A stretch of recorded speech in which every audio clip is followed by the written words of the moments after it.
I'm not as well formatted or organized as I should be. I'm still learning. I just had a comment a few minutes ago on my YouTube channel, and someone from Canada said that, in their opinion, they believe that a lot of these world's problems come from people chucking Big G out the window. And so I'd like to talk about that. And first and foremost, I'd like to say I could not agree more that that is the underlying root issue.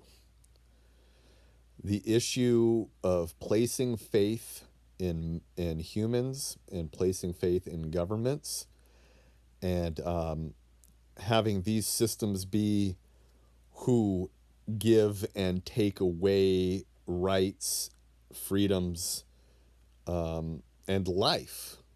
Um, it's a serious issue.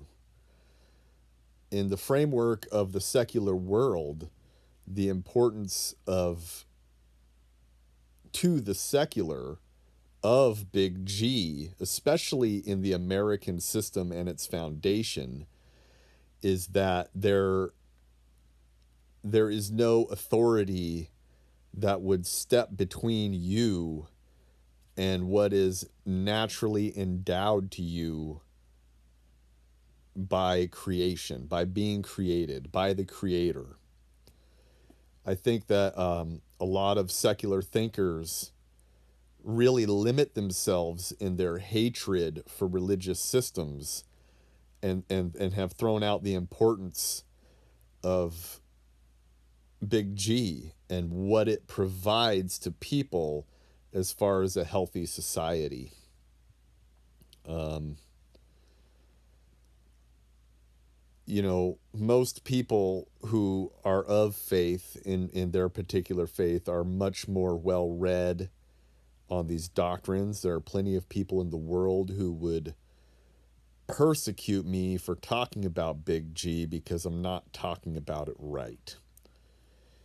But our world's issues are this issue.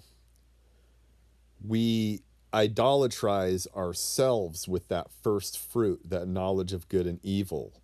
We say this is good, this is evil, thus making ourselves the judge over creation and over another human.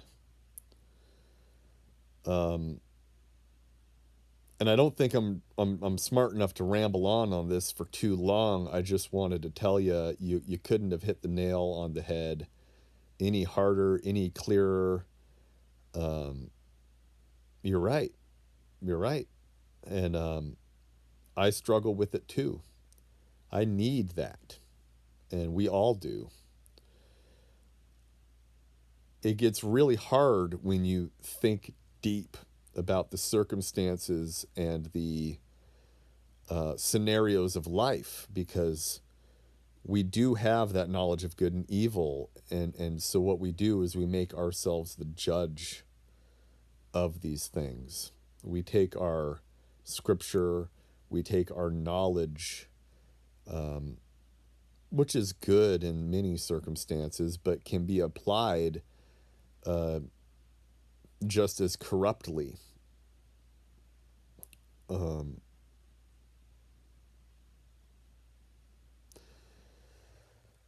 The very fact that you texted me or commented when I was sitting here screaming alone in my cabin, I just want to do something positive. I just want to do the right thing and not the wrong thing any longer. It was just so profound of a moment for me, but I understand the faultiness of my understanding, and how coincidence may not necessarily be a divine intervention. But yeah, I don't really have a clear and concise message that I could ramble on for a long time. I mean, the fact is clear.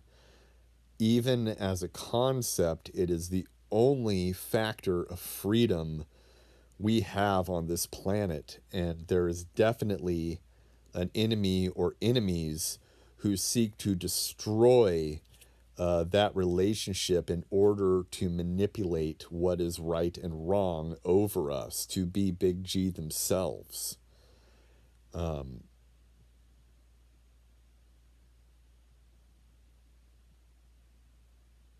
You know, I have come to a point where I don't look to the books anymore.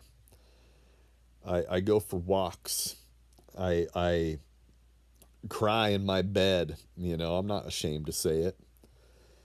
I say, how can I ever have faith? I can't just claim that and pluck it from the air. I would do anything to save myself, right? So, how do I actually understand that this faith is sincere? And so, as opposed to me rambling on about the topic, I'm just curious as to, even if it's just you or just Burn or just one person or another, how you would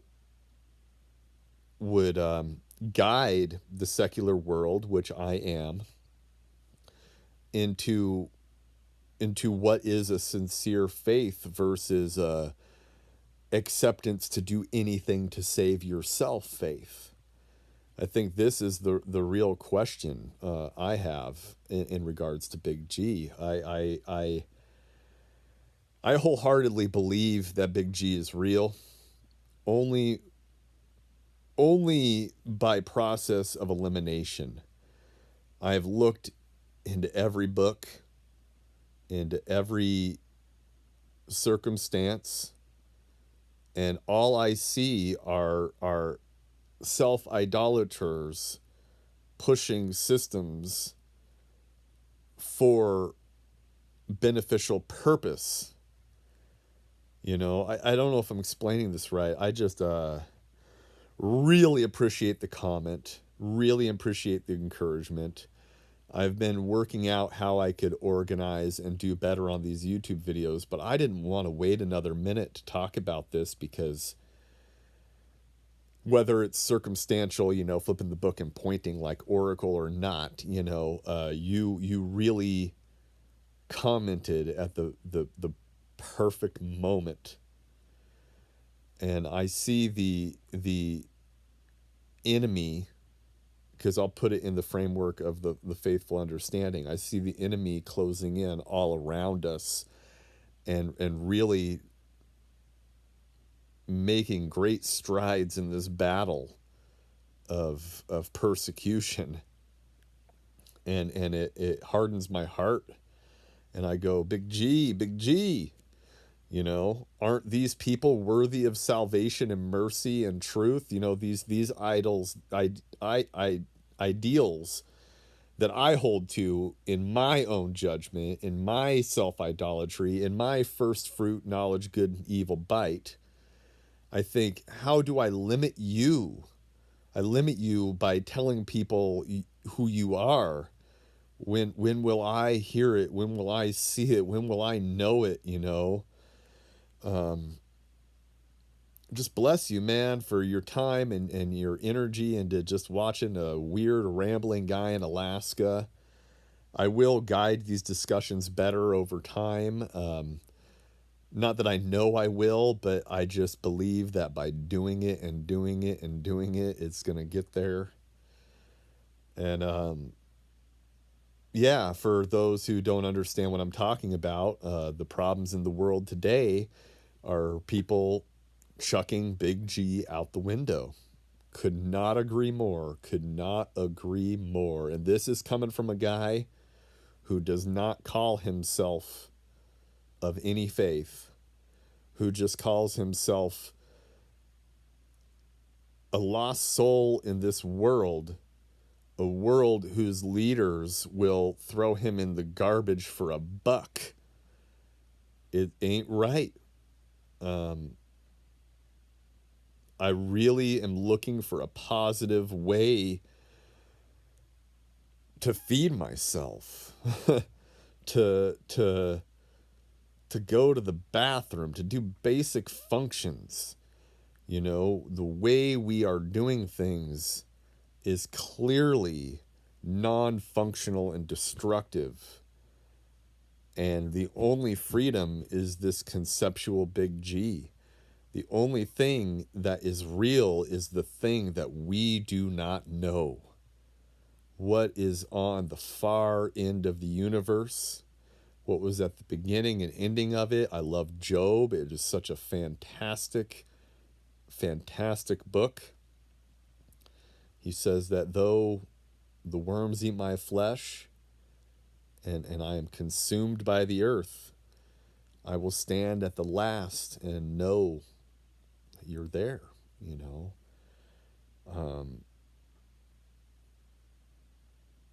I don't know how you guys can do it. I don't know how you're so confident.